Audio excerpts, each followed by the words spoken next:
मी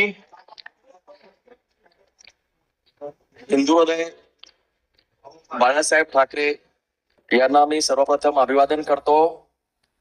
मी सिद्धार्थ रेश्मा रामभाऊ खरात विधानसभेचा सदस्य म्हणून निवडून आलो असल्याने परमपूज्य बाबासाहेब आंबेडकर, महात्मा ज्योतिबा फुले, छत्रपती शाहू महाराज, छत्रपती शिवाजी महाराज,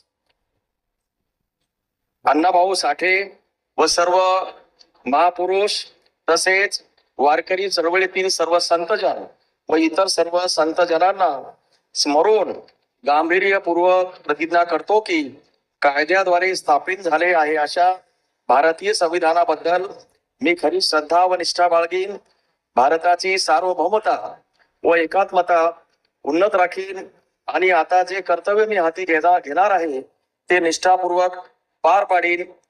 जय भीम, जय जिजाऊ, जय शिवराय, जय महाराष्ट्र, जय संविधान।